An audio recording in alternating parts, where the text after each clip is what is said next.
ஒரு குறள், உயிர் நீப்பின் வாழா கவரிமா அன்னார் மயிர் நீப்பன் மாறம் வரின். இந்த குறளுக்கு காலங்காலமாக சொல்லப்பட்டு வந்த பொருள் என்ன தெரியுமா தோழர்களே? என்ன சொல்லி இருக்கிறார்கள்? கவரிமான் என்று ஒரு விலங்கு இருக்கிறது. அந்த கவரிமான் ஒரு மயிர் உதிர்ந்து விட்டால் கூட உயிர் போய்விடும். மானம் உள்ளவர்கள் கவரிமானை போன்றவர்கள் மானத்துக்கு இழுக்கு வந்தால் இறந்து விடுவார்கள் என்பது இதற்கு சொல்லப்பட்ட பொருள்.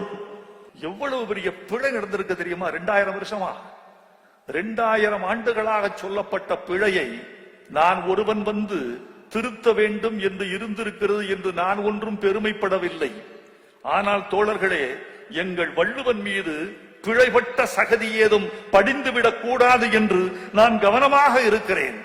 கவரி மான் என்று ஒன்று இல்லை. திருவள்ளுவர் கவரி மான் என்று பிரயோகப்படுத்தவும் இல்லை. கவரி மான் அன்னார் என்றால் மான் அன்னார் மானன்னார் என்று இருந்திருக்க வேண்டும்.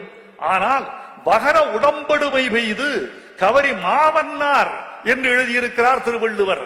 கவரி மா என்றால் விலங்கு, மான் அல்ல.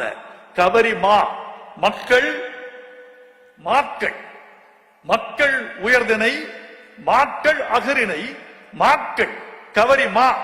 இந்த மா என்றால் விலங்கு. கவரி மா என்பது பனிப்பிரதேசத்தில் வாழுகிற ஒரு விலங்கு. ஆங்கிலத்தில் சொன்னால் யாக். யாக் என்ற விலங்கு திபெத்தில் இன்னும் இருக்கிறது, நேபாளத்தில் இன்னும் இருக்கிறது. பனிப்பிரதேசத்து விலங்கு தன் உடம்பெல்லாம் கவரி முடி கொண்டது, கம்பளியை போர்த்தது போல இருக்கும். அந்த கம்பளியை போர்த்திருப்பது இயற்கை அதற்கு கொடுத்த கொடை.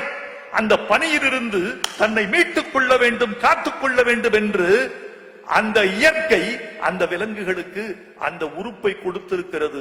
கவரிமா. அந்த கவரி மயிர் மொத்தமாக உதிர்ந்து போனால் குளிர் தாங்காத பனிக்காட்டு விலங்கு குளிர் தாங்காமல் விரைத்து செத்து போகும் என்பது பொருள். அப்பா, மயிர் நீப்பின் எது தெரியுமா ஏமாத்திருக்கு? எதுகை உரையாசிரியர்களை ஏமாத்திருக்கு.